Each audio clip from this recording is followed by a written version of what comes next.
métier. donc mu nekk lu doy waar en tout cas xamuñu nag du nekk ci biir parce que kenn du juger kenn mais daal doy na waar. doy na waar lool. soxna Lalla li gars yi doon xaar. waa communiqué conseil des ministres bi. waaw. voilà dafa mel ni. wàcc na waa Yamoussa. fa la ñuy commencé. tey dafa mel ni nomination yi am na de. soxna Lalla fi ñuy commencé daal. non tey Yamoussa nomination yu bëri am na. Ismaïla ma ca xarala gi nga may sa soppe internet yi. Ismaïla ndeysaan kenn du moom. soxna Lalla feelu ma fële. grand is mu doxal mbir yooyu ci diggante bi. grand is macha allah. alors soxna Lalla. waaw dafa mel ni le conseil des ministres gi am bisu tey ji 15 avril 2026. ci njiital son excellence monsieur Bassirou Diomaye Diakhar Faye. daanaka comme mooy kilifa gi mooy ubbi yëf yi. waaw. au titre de sa communication. communication bi nag mi ngi porté ci point bu njëkk bii nga xamante ni mi ngi ñeel li ñuy tuddee renforcement du dialogue social. et évaluation du pacte de stabilité sociale.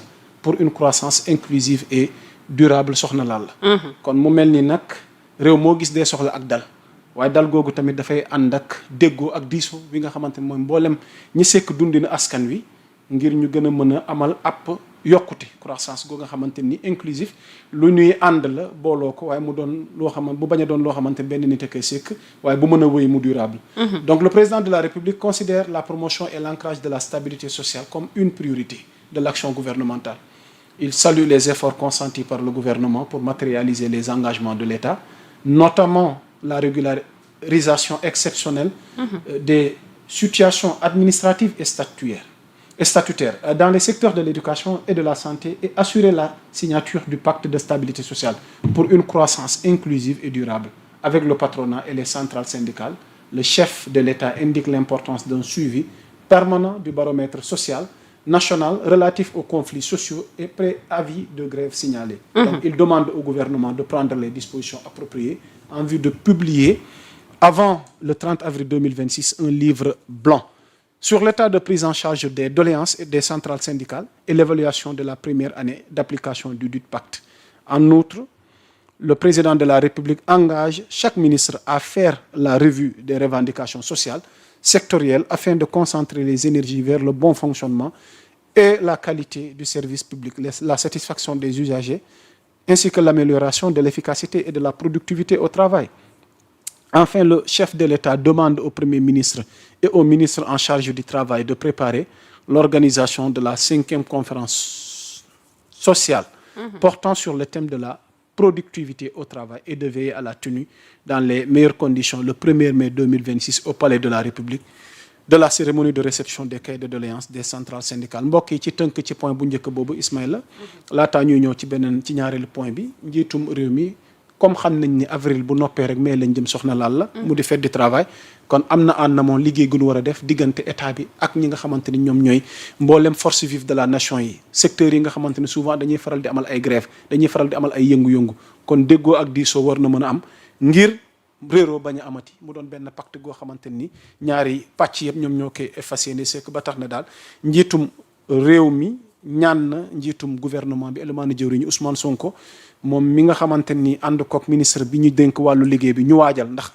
ren dina amaat une 5e conférence boo nga xamante ni c'est social waaye ci thème productivité au travail Sénégal bëri na man yow ak keneen ak keneen li ñuy jàmbat ci yenn services yi lenteur dañ koy jàmbat te satisfaction nakare na soxna Lalla nga daal koy am voilà yu bëri ci ay lenteur yoo xamante ni vraiment tax na nag bi yoon dañu bëgg a def benn thème sur la productivité au travail parce que liggéey baax na ndax ñëpp a ngi xëy di liggéey mais liggéey gi Lalla di liggéey bi muy liggéey lan mooy waral bésu Lalla di am une certaine illustration ñëpp di ko nangul di ko bàyyi xel c'est parce que y a une certaine productivité guy feeñ ci biir liggéeyam mais ñenn ñi pour ñoom nañu xëy heure rek liggéey mais duñu xool ni efficacité war na am efficience am na ñam c'est comme si que dañuy naan nu ma ko defee baax na donc naa def rek naa def noonu je pense que loolu la mais Yamoussa da nga tënk point bu am solo parce que comme ni ñu ko waxee képp kuy liggéey rek am nga droit nga revendiquer say doléances revendiquer li nga xamante ne moom mooy say conditions de travail te Sénégal mun naa wax ne 80% wala 70% dañu nekk ci précarité ci seen service de yi ñu liggéey moo xam ci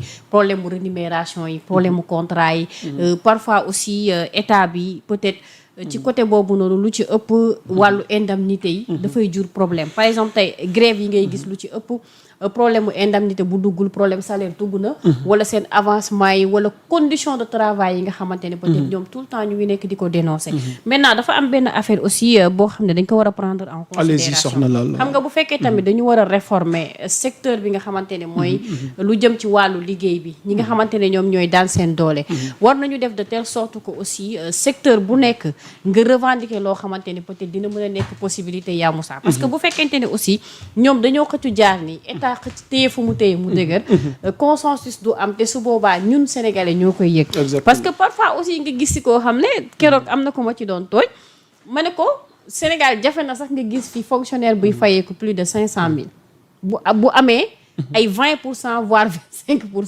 xam nga kooku tey yaa Moussa bu taxawee di réclamer ni nañ ko jox indemnité wala nañ ko dolli salaire am wala nañ am augmentation wala nangam ak nangam privilège au détriment des sénégalais yoo xamante ni 70% xaaj bi yëpp bu ñuy fayeeku seen salaire seen masse salariale dépassé wul 100 000 xam nga loolu aussi problématique dafay dugg du dëgg donc man jàpp naa ni war nañu trouver consensus boo xamante ne secteur bu nekk le minimum bu fekkente ni mun nañ la ko ñu defal la ko mais war nañu réformer administration bi war nañu réformer condition de travail yow Sénégal ngay gis ku liggéey 40 ans amul dara yow sax bu reetaande li may wax damaa ñor wallaay Sénégal ngay gis ku liggéey bu retraité li tax ma leen am quoi ngurulu ginaar sa yamu saa doo ko am mais est-ce que loolu normal na nañu wax ci dëgg macha allah soxna Lalla loolu en tout cas am na solo ñu ngi xaar aussi ndaje moomu ba xam premier ministre lan lay mujjee tënk ak ministre du travail lan lay mën a tënk ak liggéeykat yi incha allah macha allah alors deuxième point bi soxna Lalla bu ma jógee ci point bu njëkk boobu yéen ñi ñuy seetaan waxtaan wi dee dox di wéy ñu jëm nag ci transformation consensuelle du système de santé et de souveraineté pharmaceutique mbokki Sénégal xam ngeen ni depuis un certain temps wàllum paj mi am na ay soox yi ci am yoo xam ne mat na waxtaane waaye tamit ku ne paj lan ngay fajoo garab te ku ne garab wax pharmacie industrie boobu tamit mu amaan yeneen yi ci am waaye tax na nag le président de la République Ismaïla moom Bassirou Diomaye Diakhar Faye fait observer que l'accès aux soins de santé de qualité demeure une préoccupation majeure des populations. À cet effet nag mi ngi demander d'engager une revue sociale en vue d'assurer la maîtrise systématique de la gestion des personnels de santé et un fonctionnement de qualité des établissements et de structures. mu topp ci ne il indique au gouvernement l'urgence d'accélérer l'adoption d'une nouvelle carte sanitaire devant assurer le maillage optimal du territoire national et li nga xamante ne en infrastructure de santé intégrant des personnels services et plateaux techniques complémentaires et d'accorder une attention particulière à la finalisation des travaux au lancement ainsi qu'à la mise en service des nouvelles infrastructures de santé. Il demande en outre au gouvernement de préparer le déploiement consensuel sous la supervision du Premier ministre d'un plan spécial de formation et de renforcement des capacités et de l'ensemble des personnels en service dans les structures de santé. Cet outil interministériel de pilotage devra intégrer la modernisation des facultés, instituts et écoles de formation du personnel médical et des agents techniques et tenant compte de l'application du système LMD. Au demeurant, après avoir souligné l'urgence de finaliser et déployer la nouvelle réforme des établissements publics de santé afin d'asseoir une gouvernance médicale, technique, administrative et financière exemplaire des structures de santé, le chef de l'État demande au ministre de la Santé et de l'Hygiène publique d'accomplir les diligences nécessaires à l'adoption prochaine du Code de la santé, d'engager la réorientation stratégique du système de santé vers une dynamique de promotion de la prévention médicale et de l'hygiène publique, de renforcer les ressources humaines et les moyens d'intervention du service national d'hygiène et de préparer l'organisation inclusive de concertation nationale sur la prévention médicale et l'hygiène publique avant la fin du mois de septembre 2026. Enfin, le président de la République donne instruction au Premier ministre d'engager avec les ministres et acteurs impliqués une réflexion stratégique sur la gouvernance de la couverture sanitaire universelle et les mécanismes de financement durable du système de santé et de veiller au suivi adéquat du fonctionnement du secteur de la pharmacie et des projets de promotion de la souveraineté pharmaceutique du Sénégal. Lalla balaa may jàll ci beneen point bi. ci tënk rek nga xool li nga ci dolli parce que Sénégal paj mi dafa sooxe.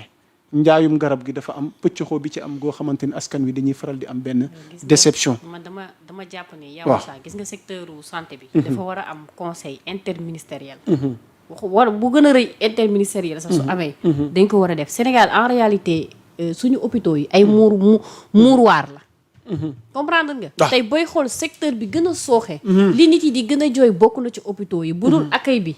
faj bi budul faj bi conditions yi ñuy teg malade bi. man personnellement dama dem centre de santé bi nga xamante ne moo nekk en Bel-Air Mansour Tambidou man fekk naa ku jël malade defal ko perfusion ba pare tëral ko ci lal bi amul dara lal bi poussière mu tëral fa malade bi nga gis ko yaa ngi imaginer yaa Moussa yow nga war a dem pour faju déjà hôpitaux yi conditions yi ñuy nekkee rek yow boo demee da ngay gën a feebar loolu benn la deuxièmement yaa Moussa le plateau médical on en parle gis nga problème bi am ci santé bi ngay yegg si par exemple soo daggul ticket duñ la faj ba pare soo jëndul ordonnance c'est parce que tout simplement hôpitaux yi plateau médical yi dafa faible benn ñaar hôpital bi dafay nekk du am benn somme wala du am benn xaalis boo xamante ne wala fonds boo xam ne dafay dugg léegi dañuy dem ba affaire bi dañ koy dem ba commercialiser ko loolu moo am nañu waxante dëgg ba pare li gën a grave mooy da ngay gis ku daan nekk ci accueil yi dagg ticket nga xëy gis ko salle soin wala nga xëy gis ko mu taxaw di jël ay malade di joxe ay ordre mais mu mel ni comme si que nit ñi daal man dama jàpp ni humanisme dafa amatul wala secteur santé bi nit ñi dañuy caaxaane santé nit ñi wala dañoo xamul lan mooy doomu aadama lan moo war a nekk li nga xamante ne nii moom mooy viwam dafa sacré donc man jàpp naa ne secteur la boo xam ne surtout ministre tutelle bi kenn sentiru ko chaque jour nga dégg nit ku dem hôpital ne xanaa ministre bi nekk fi wala xanaa ministre bi nanga moom il doit redoubler d'effort aussi ci côté am exactement man dama ko soññ rek balaa gars yi di yeggat ni te bu ko sànni xeer buñ ko alerté wul tamit il faut ñu alerter ko c'est important vraiment yaa Moussa ñu avancé ci beneen point gi ci topp soxna Lalla mooy préparation de la campagne agricole 2026 et modernisation de l'agriculture de l'élevage mbokk yi bu leen yàkkamte ne maag soxnaal di ngeen ci ndax yéen ñëpp li ngeen di xaar mooy décision yi lan moo xew kan lañ folli kan lañ fal yan nomination yi sax tey dafa bëri nomination yi tey bëri na lool ba jéggi day kon prenez votre mal en patience mbokk yi encore une fois step by step rek dinañ dikk ci li nga xamante ni lan la war na leen ko leeralal su ko defee nag ñu def délibération bi waaw léegi nag soxna Lalla maa ngi toll ci point bi nga xamante ni moo ñëw campagne agricole bi modernisation agriculture wàllu mbay meeg sàmm gi évoquant la visite qu'il a effectuée à la 26e édition de la foire internationale de l'agriculture et des ressources animales muy FIARA bu atum 2026 gi le président de la République rappelé na l'importance primordiale qu'il accorde au secteur vital de l'agriculture et de l'élevage après avoir félicité les organisateurs il demande au gouvernement de renforcer son accompagnement à cet événement sous-régional et continental majeur, non sans lui rappeler que la modernisation et le développement du secteur agricole sont essentiels pour garantir la souveraineté alimentaire et le bien-être des populations. Par ailleurs, au début de l'hivernage, le chef de l'État demande au ministre de l'Agriculture, de la souveraineté alimentaire et de l'élevage et au secrétaire d'État aux coopératives et à l'encadrement paysan de prendre toutes les dispositions idoines sous la supervision du Premier ministre en vue d'une bonne préparation de la campagne de production agricole 2026, notamment la mise en place à temps des semences intrants, matériel agricole et financement destinés aux producteurs et autres opérateurs. Il demande également au Premier ministre et au ministre de l'Agriculture, de la souveraineté alimentaire et de l'élevage de prendre toutes les dispositions pour l'adoption avant la fin du mois de mai 2026 en Conseil des ministres du projet de loi d'orientation agro-sylvo-pastoral et halieutique et du projet de décret portant l'application du code pastoral et d'assurer un approvisionnement correct du marché national en moutons en perspective de la fête de Tabaski muy Aïd el-Kabir nga xamante ni soleetul soxna Lalla. waaw yaa Moussa ba amagum nga xar. waaw déet man kay est-ce que am naa buum sax. alors yaa Moussa point bu am solo parce que comme ni ñu ko waxee rek lu jëm ci wàllu élevage aussi war nañ ci taxaw bu baax a baax xam nga souvent dañuy wax agriculture mais agriculture aussi mënul dem sans élevage te comme ni ñu koy waxee souvent bu feet yi ñëwee peut-être sénégalais yu bëri li ñuy jox jooytu mooy seeraayu xar yi surtout ñi nga xamante ne ñooy yar ñu bëri léegi xaru yar la ñu bëgg te bu fekkente ne aussi ñiy yar ngooñ bi dafa cher ripaas bi cher aussi yenn prix yi dafay yéeg beneen bi mooy wàllu approvisionnement bi comme ni nga ko waxee souvent peut-être ñenn ñi transport bi ak taxes yi nga xamante ne moom lañ ciy teg bu daan na nekk ay jafe-jafe maintenant comme joxe nañu ay instructions peut-être que c'est le moment certes tabaski bi des na presque 1 mois et quelques mais nañu anticiper boo koy def rek booy def prévision rek peut-être doo waxuma la doo am à 100% mais au moins à 50 voire 60% war nañu mën a assurer les Sénégalais que ni dinañ mën a am xar yu doy te bu loolu jàllee aussi yaa Moussa même bu nekkee dañuy def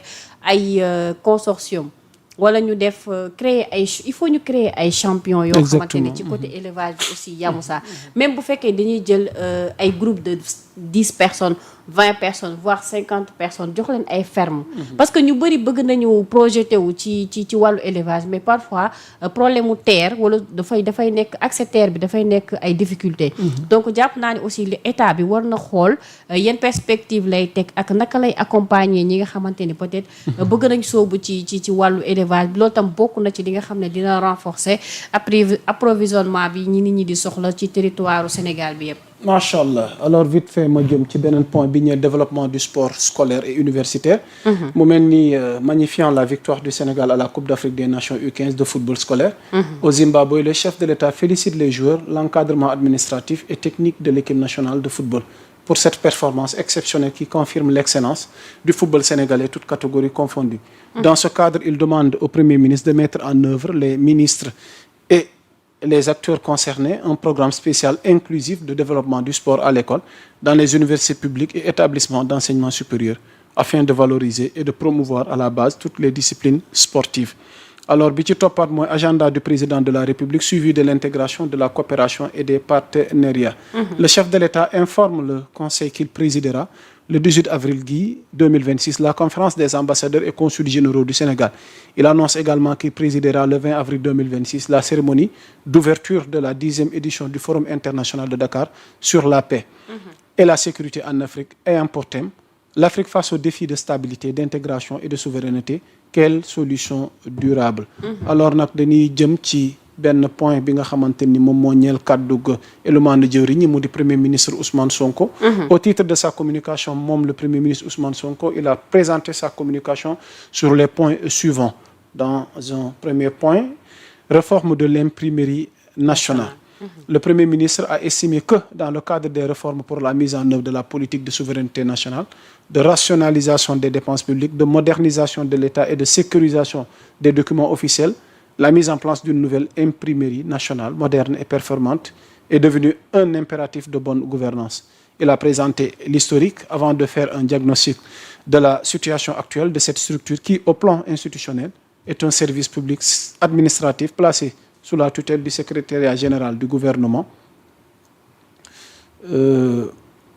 doté d'une autonomie financière partielle pour la perception des recettes propres.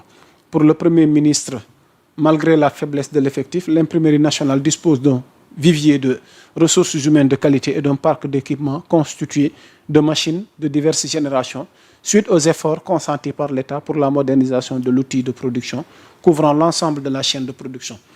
Relativement à la transformation numérique, le Premier ministre rappelle que depuis la loi numéro 2021-21 introduisant un nouveau régime d'entrée en vigueur des textes prévoyant la publication électronique du journal officiel, l'imprimerie nationale a développé l'application Fatou, une avancée significative vers la dématérialisation. Au total, estime le Premier ministre, si l'imprimerie nationale, dans sa mission de service public, repose sur un socle d'activités de base lui conférant un statut unique et un avantage concurrentiel indéniable, des faiblesses subsistent.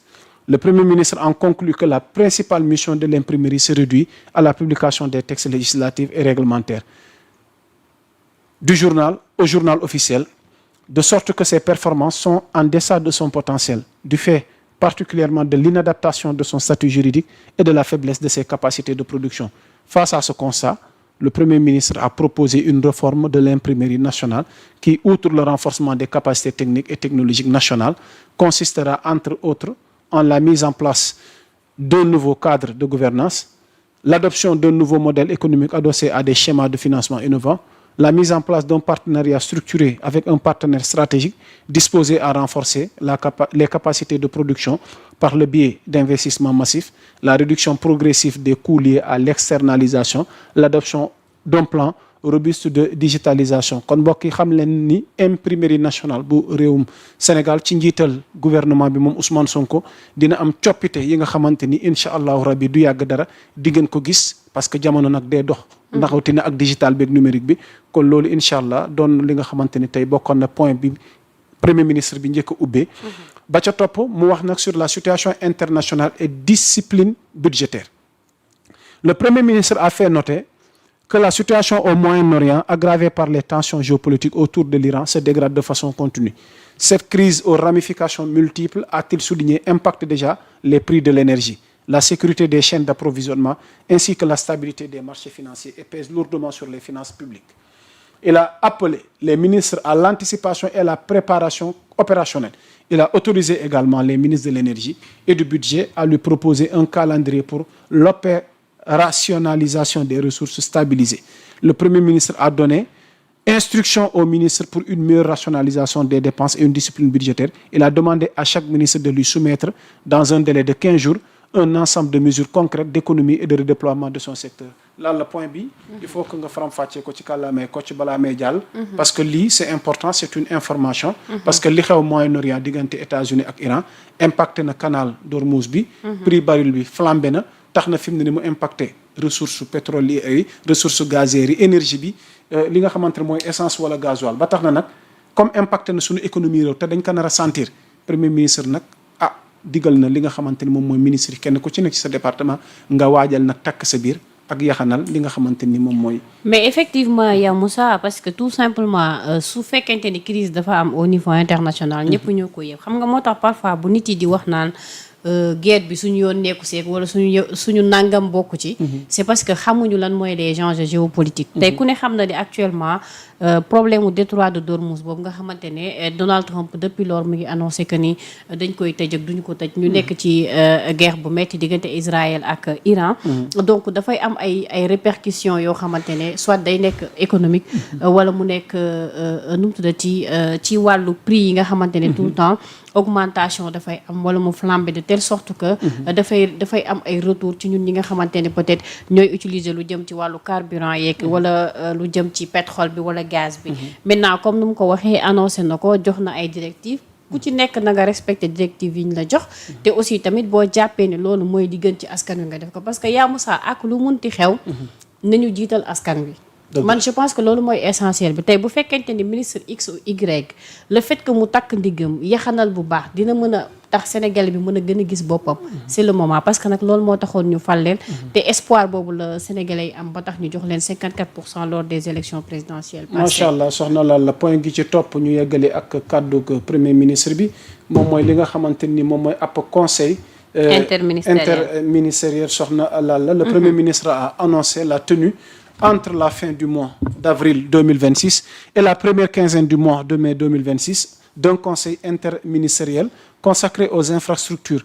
Cette initiative nag mi ngi répondre selon lui à une situation marquée par des investissements publics significatifs au cours des 12 dernières années dont une part importante techniquement et financièrement achevée demeure non mise en service parfois depuis des années. Après en avoir identifié les causes, il a estimé que ces actifs dits dormants constituent un gaspillage financier et social, mais également un véritable potentiel de valorisation, notamment par des mécanismes de recyclage tels que la cession de droits d'usage, la concession, le bail, l'emphytéotique et le partenariat public-privé permettant de mobiliser de nouvelles ressources d'investissement. Le Premier ministre a fait observer que les projets en cours doivent être finalisés dans les meilleurs délais et intégrés dès l'amont dans une logique durable d'exploitation et de maintenance. Il a souligné que la valorisation effective des investissements publics déjà engagés est une impérieuse nécessité au regard des coûts économiques et sociaux résultant des retards de mise en exploitation. Partant, il a confié l'organisation du Conseil interministériel sur les infrastructures dont il a indiquer les objectifs au ministre secrétaire général du gouvernement en liaison avec le bureau opérationnel de coordination et de suivi des projets et programmes BOSC sous la coordination technique du ministre des infrastructures. Dans cette optique, il a demandé à chaque ministre concerné de lui transmettre dans un délai de 15 jours un inventaire exhaustif et certifié des infrastructures achevées, non mises en service et susceptibles de faire l'objet d'un recyclage. Sur cette base, le Conseil interministériel devra apprécier la maturité juridique de chaque actif, fixer un calendrier de mise en service dans les 6 mois assorti d'indicateurs de suivi et d'identifier les blocages réglementaires appelant des mesures correctrices. Le Premier ministre a demandé enfin qu'un rapport consolidé lui soit transmis. Le ministre de la Famille, voilà, donc avant de parler de la communication des ministres, ci tënk rek kon xam leen ni ci réewum Sénégal fan yi ñu jëm nag fanu takk sa biir la comme ni ma ko waxee ak fanu yaxanal parce que là souvent dans ce pays bëri na li ñuy tabax te finalement la taxoon nu tabax ko du mujj jëriñ askan bi. te ñu dépensé ci xaalis gi nga xamante ni vraiment xajoon na feneen. mais Yamoussa dogguma la foofu tuuti gis nga wàllu infrastructure. je pense que lu am solo la ci dëkk. mais ban infrastructure aussi. ak yan infrastructure yi la ñuy tabax ak suñ ko tabaxee. lan mooy nekk jeexital bi wax nga ko sànq. am nañ fi ay infrastructure yu ñu fi tabax. ba tey état day dépenser xaalis amul benn retour boo xam ne mi ngi ñëwaat. par rapport ak investissement yooyu xam nga loolu aussi war nañ ko mën a xoolaat. beneen bi mooy à chaque fois dama koy wax infrastructure muy tali. muy barab yi nga xam ne dañ koy utiliser. muy transport secteur boo munti jël.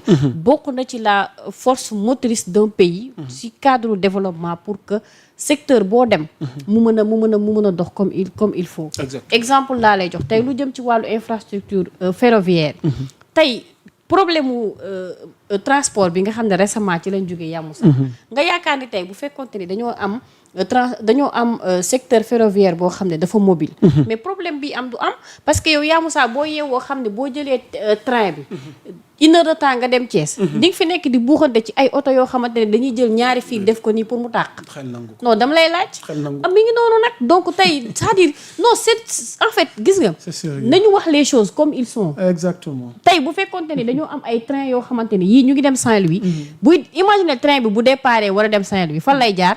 dina jaar Louga jaar Thiès jaar feneen ak feneen gaar yooyu yëpp tu crées de l'économie donc yooyu nañ ci réfléchir dina mën a participer ci développement réew mi waaw kooku ñu limogé ngeen bëgg ko xam laal dina ci dikk léegi gaa yaakamte nañ léegi ñu jeexal au titre des communications Ismaïla dencal ma xibaaru bésu tey ji au titre des communications des ministres tey ministre de la famille moo jël kàddu de l'action sociale et des solidarités mu def communication nag ci wàllu stratégie de développement de mécanisme d'adhésion systématique mu di obligation intelligente à l'assurance maladie universelle loolu la ministre bi nga xamante ni soxna Maimouna Dièye moo ko yore. tey fa lañ accès seen kaddu ci li nga xamante ni daal ci wàllu wér-gu-yaram la waaye assurance gi ci war a àndal nga xamante ni nag dañuy développer benn assurance de maladie universelle waaye nag il faut mettre sur la place déjà une stratégie bi nga xamante ni dina mën a yombal loolu. ki ci topp de ministre de l'emploi et de la formation professionnelle et technique mu def nag une communication sur le document de politique nationale de l'emploi. parce que réewum Sénégal. diggante 2026 ba 2034 dina am benn document bi nga xamante ni dinañ ko produire parce que mbirum xëyu ndaw ñi. mbirum xëyu askan wi ak fànn gu mën a doon nekk na sujet boo xamante ni préoccupé na askan wi. kaka jeexalee nag ci ministre yi communiqué mu di ministre de la culture de l'artisanat du tourisme mu def une communication nag sur les états généraux de la culture de l'artisanat et du tourisme mu di Amadou Ba kon mbokk yi ngeen xamee ko noonu ñu ngi waajal ab états généraux ndaje gu mag gu yaatu mu ñeel aada ak cosaan bi waa mu ñeel wàllu tourisme bi nga xamante ni mbokk yi war nañ ci indi ay saafara. maintenant nag ma ñëw ci texte législatif yi et réglementaires yi xam leen ni conseil des ministres bi su tey jii ne adopté nañ projet de loi bi jëm ci code du travail bi projet de loi bi jëm ci code de la sécurité sociale ak projet de loi relatif au conseil présidentiel de l'investissement CPI kon yooyu texte tey yooyu leen adopté maintenant nag mbokk yi nag yéen a ko doon xaar àgg nañ ca mu di au titre des mesures individuelles waaw lalla tiim nga yëf yi wala tiimoo ko yaa ngi ko yor wala yoroo ko yor naa ko yaa ngi ko yor point par point lalla premier point bi lu xew. Le président de la République a pris les décisions suivantes. 2 points à la ligne. Yamoussa. Au titre du ministère de l'Intérieur et de la Sécurité publique. Monsieur Latir Ndiaye, administrateur civil, matricule de solde, numéro 624 554. Précédemment du préfet de département de Kaolack est nommé préfet département de Ziguinchor en remplaçant monsieur Ahmed Tidiane Thiaw, admis à faire valoir ses droits à une pension de retraite. kon premier point bi. waaw mi ngi ñeel ministère de l'intérieur. waaw ki ñu fa njëkk a tabb. mu am keneen ku mu wutu monsieur Latir Ndiaye la. waaw kon Latir Ndiaye léegi moom mooy préfet département bu. Kaolack bu Ziguinchor. parce que Kaolack la doonoon. waaw jóge na Kaolack léegi yóbbu nañ ko Ziguinchor waaw. mu remplacer fa monsieur Ahmed Tidiane Thiaw. kan moo ci topp laal la. ki ci topp Yamoussa di monsieur Mamadou Gueye administrateur civil matricule de solde numéro 608 883. moom nag précédemment préfet département bu Tivaouane la woon donc moom nommé nañ ko actuellement préfet bu Kaolack moom moo remplacé Latir Ndiaye appelé à d'autres fonctions. ka ci topp mooy kan soxna laal la. waa ki ci topp mooy monsieur Abou Sow administrateur civil matricule numéro 624 548 précédemment préfet département bu Saint-Louis moom la ñu nommé département bu Tivaouane moom moo remplacé Mamadou Gueye. Mamadou Gueye mi nekkoon Saint-Louis. ok waaw ka ca topp mooy kan. ki ci topp mooy monsieur Maurice Latir Dione donc moom administrateur civil matricule de solde 611 935 précédemment préfet département bu Oussouye. donc moom la ñu nommé actuellement préfet bu Saint-Louis moom moo remplacé Abou Sow. ka ca toppaat. Monsieur Modou Mamoun Diop administrateur civil de solde numéro 696 365 précédemment préfet département bu Malem Hodar. donc moom moo remplacé ki nga xamante ne moom mooy monsieur Ibrahima Mayel Ndiaye. appelé à d'autres fonctions. donc yaa Moussa ñu ñëw ci ki nga xamante ne moom mooy Ibrahima Mayel Ndiaye moom tamit daal di nañ koy jële foofu. daal di koy yóbbu fi nga xamante ne moom mooy Koungheul moom moo remplacé Souleymane Ndiaye. ki ci topp mooy Souleymane Ndiaye ci boppam moom tamit dafa mel ni chamboulement moo am ci côté boobu. yaa Moussa dinañ ci ñëw ci décryptage bi. donc Souleymane Ndiaye actuellement moom la ñu jëlee. fi nga xamante ne moom mooy Koungheul. daal di koy yóbbu département bu Malem Hodar. mu remplacer Abdoul Wahab Talla. appelé à d'autres fonctions. ka ca topp. monsieur Cheikh Ahmadou Ndoye administrateur civil matricule solde 626 486 moom moo nekkoon préfet bu Kanel. donc actuellement daal dinañ koy yóbbu Vélingara mu remplacer monsieur Thierno Souleymane Sow appelé d'autres fonctions. au suivant. Thierno Souleymane Sow moom tamit di administrateur civil matricule 602 494 moom aussi moom moo nekkoon préfet bu Vélingara. daal dinañ koy jël yóbbu ko Kanel mu remplacer Cheikh Ahmadou Ndoye appelé à d'autres fonctions. au suivant. madame Teneng Faye moom tamit moo nekkoon fële nga xamante ne mooy préfet bu Matam. daal dinañ koy yóbbu Linguère mu remplacer Modou Thiam tamit daal di koy jëlee. au suivant monsieur Modou Thiam département de Linguère. daal di koy yóbbu fi nga xamante ne moom mooy daal di koy yóbbu Matam. mu remplacer Teneng Faye donc madame Diégui Ngom. moom tamit moo nekkoon préfet département bu Goudiri.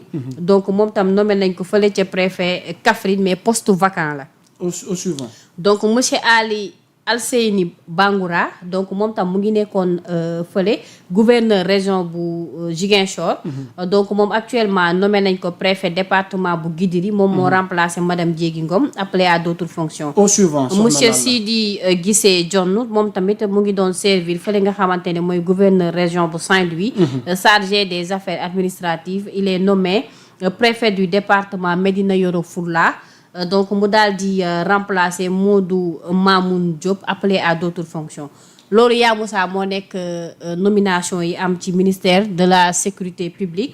muy intérieur donc su ma jógee foofu damay ñëw ci ministère de l'enseignement supérieur. de la recherche et de l'innovation. donc ñu ñëw ci ki ñu njëkk a tabb muy monsieur Cheikh Diop. expert des sciences de l'éducation matricule de solde 514 074. précédemment inspecteur technique et nommé inspecteur des affaires administratives et financières au ministère de l'enseignement supérieur, de la recherche et de l'innovation en remplaçant monsieur El Hadji Ndiaga Kane. donc admis à valoir c'est dafa dem retraite en fait ki mu remplacé. donc su ma jugee ci Cheikh Diop damay ñëw ci ministère de la santé et ministère de la santé du moins yaa Moussa. Excusez-moi. Au titre du ministère de la Santé et de l'Hygiène publique. de la Santé et de l'Hygiène publique. Monsieur Youssoufa Tine, titulaire d'un doctorat en médecine et d'un master en santé publique, précédemment directeur régional de la santé de Ziguinchor et nommé directeur général de la santé en remplaçant monsieur Ousmane Cissé. donc ki nga xamante ne moom moo jëm ci ministère de l'emploi et de la formation professionnelle technique. madame Rokhaya Diouf médiateur pédagogique matricule de solde 667 094 est nommé inspecteur technique au ministère de l'emploi de la formation professionnelle technique. mais poste vacant la. donc au titre du ministère de l'urbanisme des collectivités territoriales et de l'aménagement des territoires. madame Mariama Sissoko ingénieure des travaux en aménagement du territoire. environnement et gestion urbaine est nommée directrice de la planification urbaine et de la réglementation au ministère de l'urbanisme des collectivités territoriales et de l'aménagement des territoires mais poste vacant la. Au suivant. Mbad Ngom, juriste spécialisé en droit de l'urbanisme et de la gouvernance territoriale est nommé directeur de la réglementation de la construction au ministère de l'urbanisme, des collectivités territoriales. Madame Ramandaw, géographe urbaniste, est nommée directrice de la régulation et du suivi des politiques de logement au ministère de l'urbanisme, en remplaçant M. Serigne Matarka, appelé à d'autres fonctions. Il y a ministère de l'industrie du commerce, M. Abdoulaye Faye du moins, titulaire d'un MBA en gestion de projets et spécialisé de développement du secteur privé et appui au PME et PMI, est nommé secrétaire général d'agence de développement de l'encadrement des petites et moyennes entreprises, ADPME. Donc ministère aussi des infrastructures, amna kuñu fa tab aussi monsieur Amadou Siré Sall, ingénieur ferroviaire titulaire d'un doctorat en conception mécanique, matricule de solde 612 838, est nommé directeur des infrastructures ferroviaires au ministère des infrastructures. Je pense que amon na kuñu fa limogé won Ya Moussa dafa melni ki ko remplacer mom moy dogu jël fonction. Donc au titre du ministère de la culture, de l'artisanat et du tourisme, monsieur Mohamedou Lamine Diop, juriste matricule de solde 720 774, est nommé inspecteur des affaires administratives et financières au ministère de la culture, de l'artisanat et du tourisme, en remplaçant monsieur Baba